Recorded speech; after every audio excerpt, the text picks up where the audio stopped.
Well, good morning and welcome. I'm Bobbi, one of the pastors here at Covenant Methodist Church, and it's good to be with you.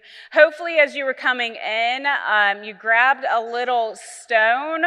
If you didn't get a chance to grab one, I don't mind if you get up and go back to the back and find one. That won't offend me in any way. It's important for the end of the service. No, you do not get to throw them if you don't like my message today.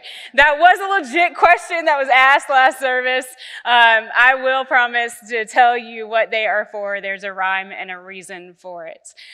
Today we continue on into our sermon series called Legacy, and I love this part of the sermon series and this part of the story of God that we've been traveling through from Genesis to Revelation, because we are stepping into a faith that left a mighty legacy in the midst of his own time and the time that came after him, and still here and now. And it was a faith that was bold beyond belief and allowed others to see who our God is, how much power he actually holds within this world and within our own lives. And it is wondrous for us to be able to step into this faith, because it helps teach us how we are called to have a bold faith that's visible for all to see, and that God is strategically placing us in moments in time and in places in time for our faith to help shape and mold other people's faith, and for them to get to know who our God is and to know the truths about him so that they can boldly proclaim them in all the pockets that God puts them in. But before we explore that and step into this mighty moment of faith, I want to take a second and for us to go to God and just settle our hearts and our souls and minds. Will you do that with me? Gracious God, you are such a good and mighty God. I am overwhelmed at the fact of how many examples that you place before us, how many faith journeys, how many souls that I get to pass by and see how you are a God that is still working in the midst of all the chaos that this world brings about. Lord, even just looking up at our worship team this morning and seeing how you have gathered new people within the team that are finding their place, how you are bringing back people to this community of believers, and how you are extravagant in your love and grace and mercy in the midst of all the seasons that we all walk through. And Lord, just by standing up here, that team, I get to see an array of how faithful you have been and how visible their faith is. I love that picture, especially for today as we begin to decipher that for ourselves.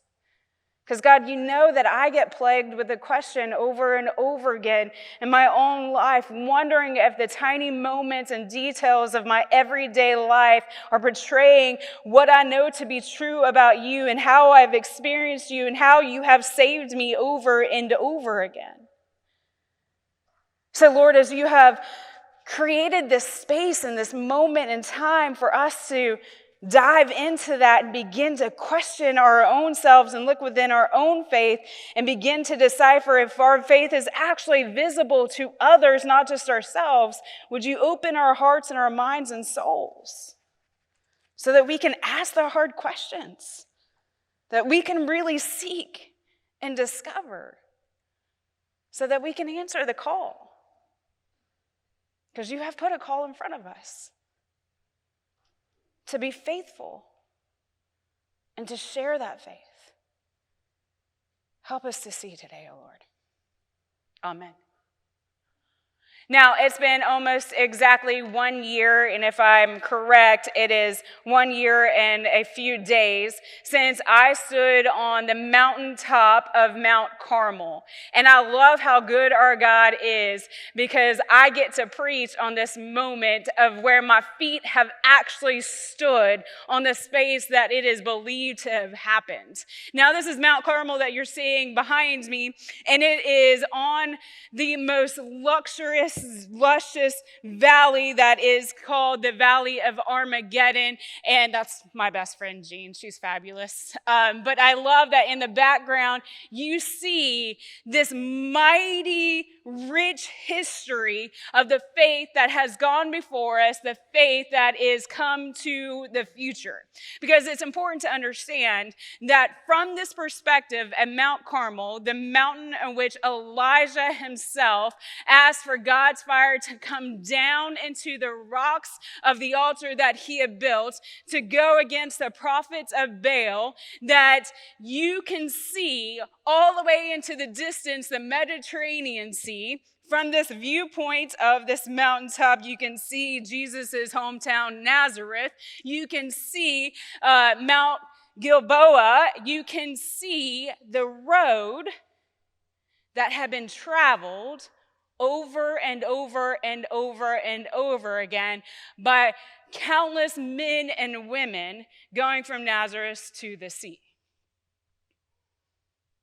Even Jesus himself.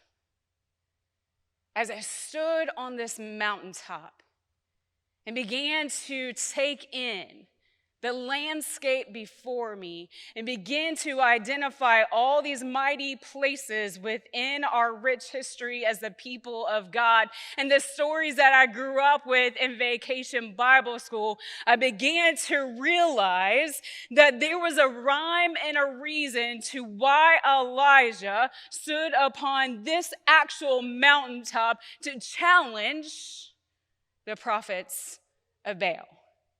And it wasn't until I stood on that mountaintop with my own feet and looking with my own eyes that I began to realize that this mountaintop, if you were standing in the valley from any perspective around it, you can see what's happening on the mountaintop. And you can most definitely see a fire falling down from heaven onto the mountaintop. And Elijah understood that.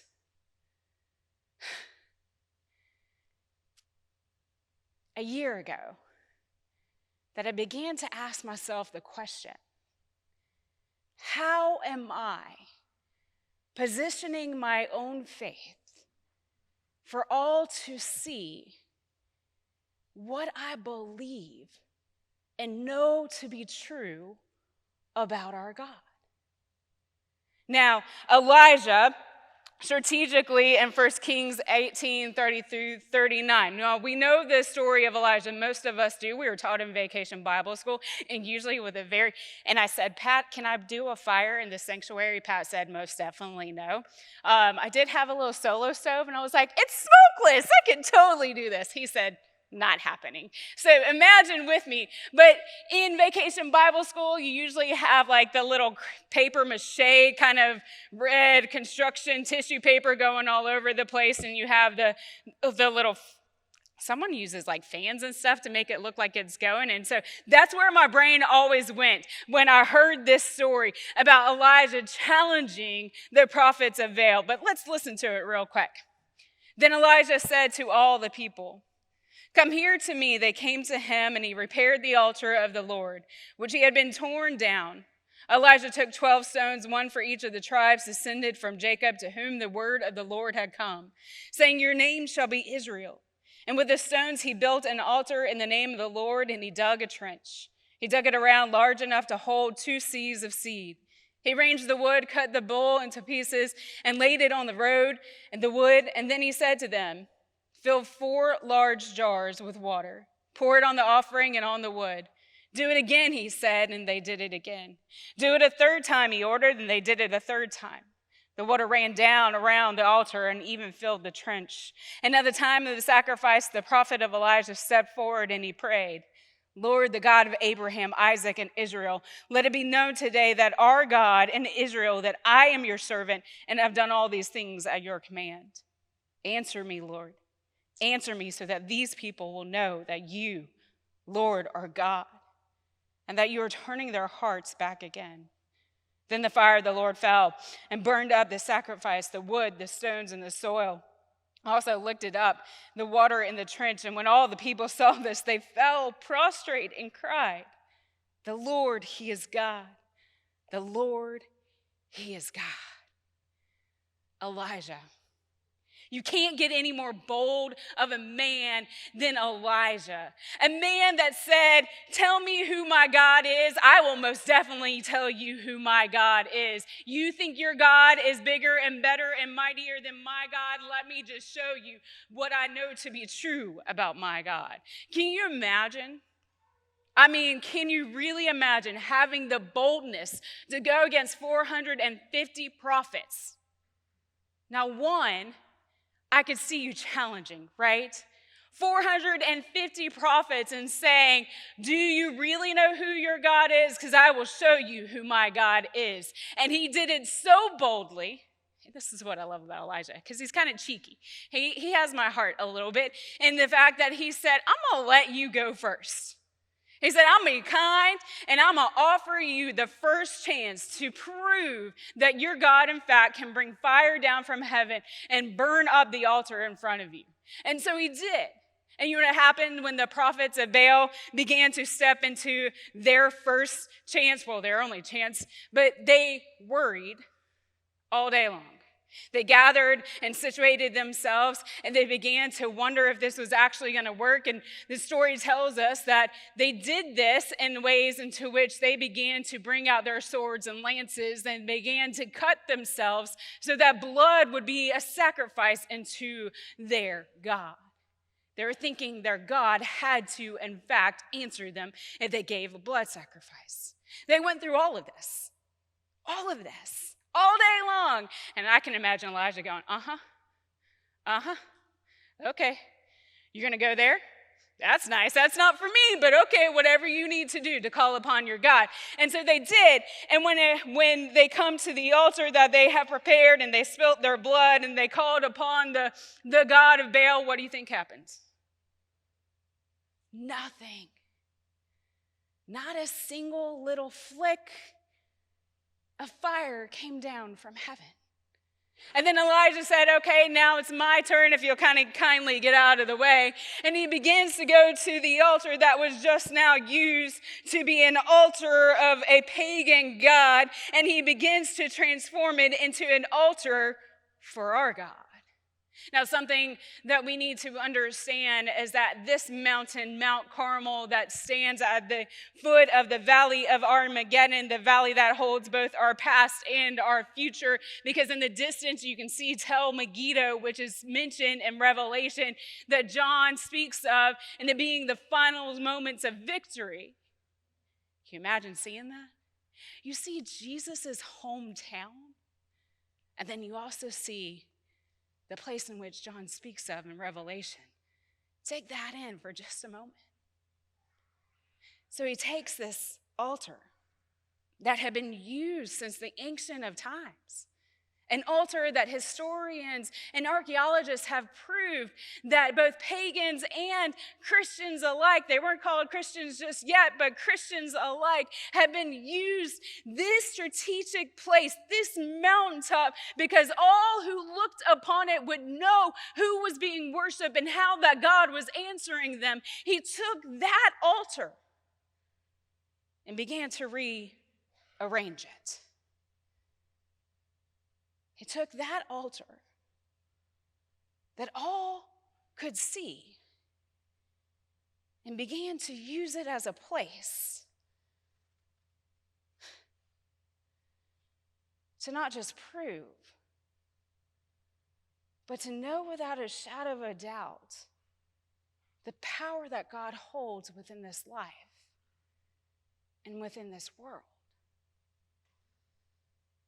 Is your faith as visible as Elijah's faith? Is your faith as visible as Elijah's faith, not just to yourself, but to all those who come around you? Are you positioning yourself into a place that there is no question or doubt of who our God truly is and who he has been and who he continues to promise to be within this world?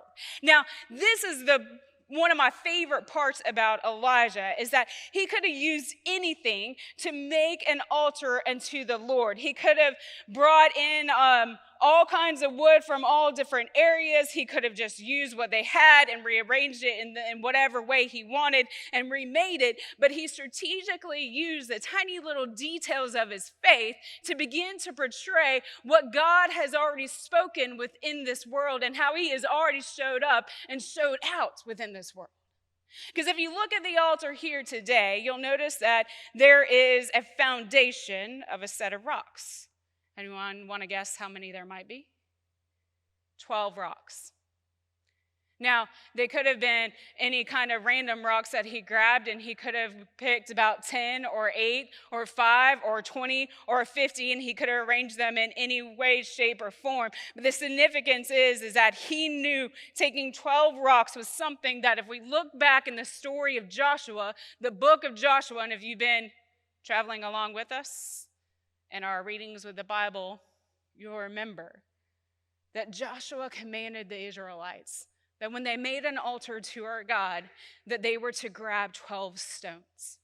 And they were to grab 12 stones because they were representation of the 12 tribes. And they were a representation of what God had already done and how he had already saved their people. And that he had helped them cross the Jordan. And that he provided a way for all the generations to come to know him, to get to know him, and to be saved by him.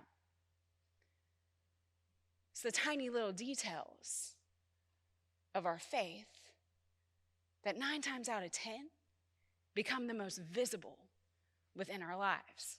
Anyone have kids? Monkey see, monkey do. Have you ever had the conversation?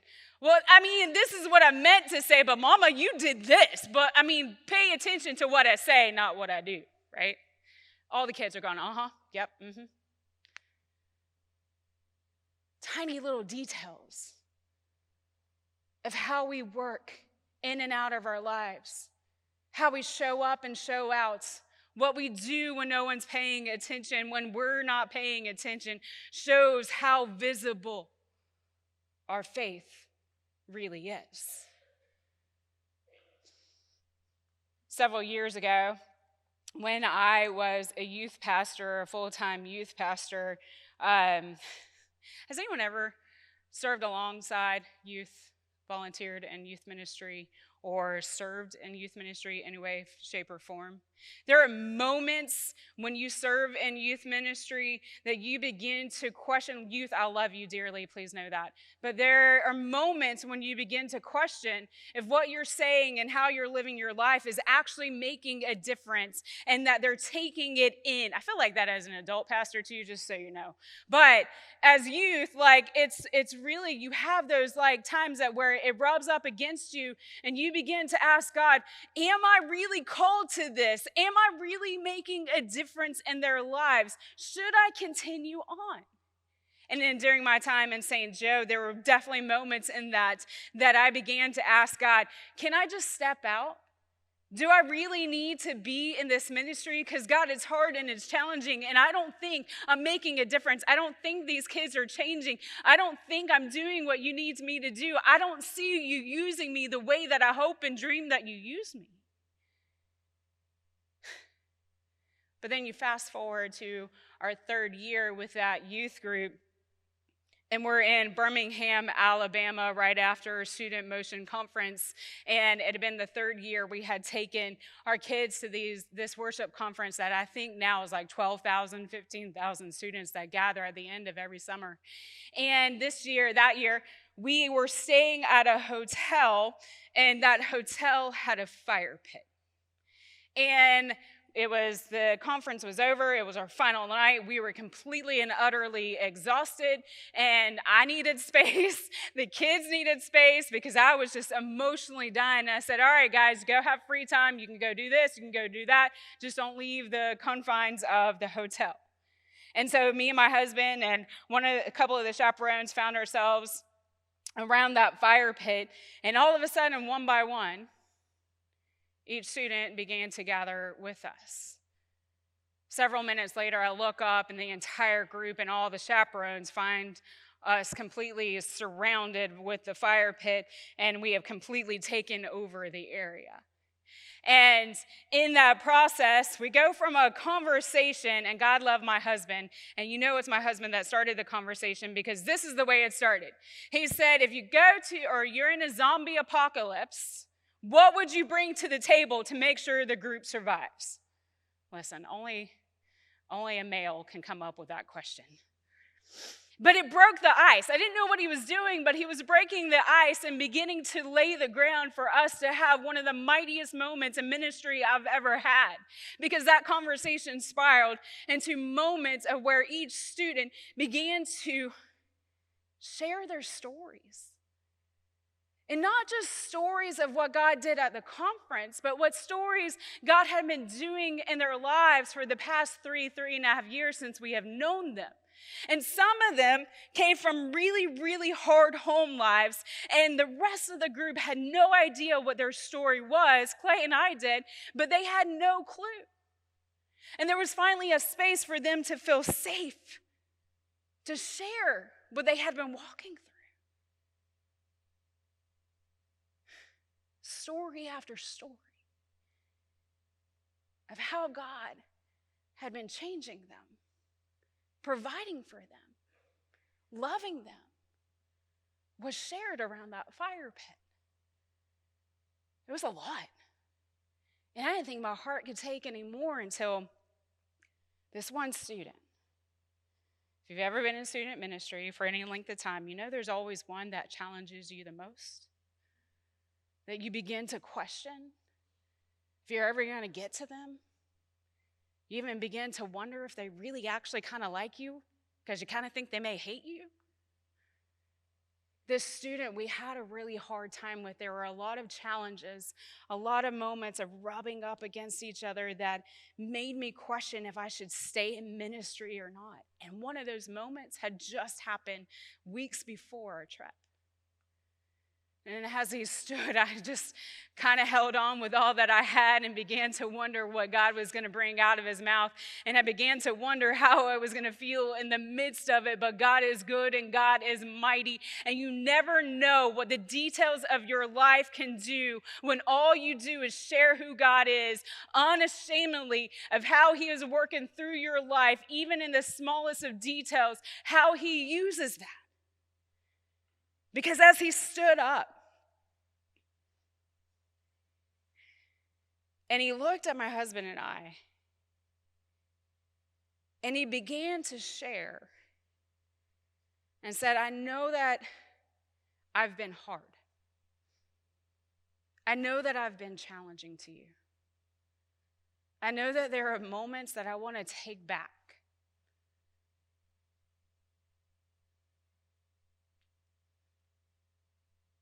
But the two of you never gave up on me in the midst of it all. The two of you have loved me every second of it all. The two of you have challenged me in those moments that I was challenging you. And you continue to expect more out of me than anyone has ever expected. Couldn't breathe at that moment. And then he says, you loved me and I love you. It was a moment I never dreamed that we would have. The details of our faith. The tiny little details that we take for granted of how we are mirroring who God is and how he has transformed us. God uses strategically to change not just us, but the people around us and the world around us. I wish I could say everything was like Mary Poppins' world after that, but it's teenagers and it was really hard again after that. But I hold on to that moment because I know that even when I don't feel it and even when I don't see it, God is working through us. The question is, Is our faith visible unto us and visible unto others? And how is it visible? How are we allowing him to use it? Are we allowing him to take us to a mountaintop and ask God to be who he is and who he always has been, and to bring down the fire that can only come from heaven and ignite the faith around us to where all fall and say, you are God and God alone? Is your faith visible?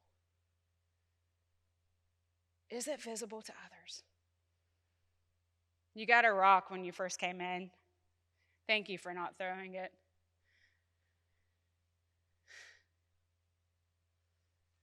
There are moments within each of your lives that God has been working, and God has saved you. He's provided grace and mercy and love for you. There are moments where it was a shadow of a doubt that you can say, I know who God is, and this is who my God is. Don't challenge me, because I will show up and show out, because God shows up and shows out. There are moments within our lives that are begging to be joined with the 12 tribes and all that God has done within the midst of their life that provided a way for our lives. We may not be on a mountaintop in Israel. We may not be in front of a valley that holds our past and our future, but we are in a strategic place that God has brought us forth into today for a rhyme and a reason in Wiregrass in Dothan, Alabama, for us to help change the world around us through our own faith. The question is, are we doing it? Are we doing it? Is anyone that comes in contact with us, or everyone that comes in contact with us, know God? Today, with a one moment and event, and purpose of our God. I want you to presentation. And in our final song, come in.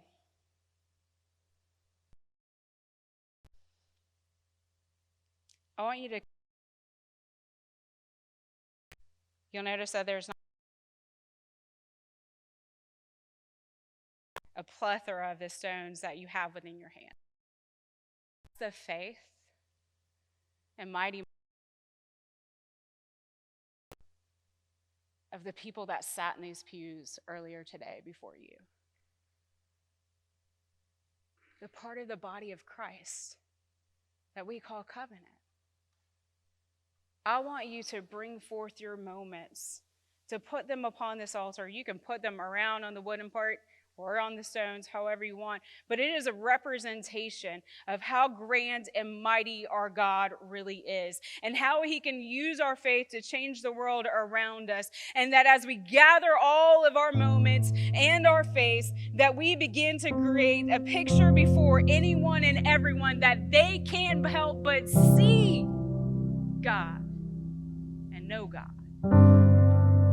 Balcony, I know it's a little far walk, but I'm challenging you. We have plenty of music to play for you to make your way down here and to place your stone upon this altar. Because after today, I want to see the most beautiful representation of who he is and who he has been. So you're invited.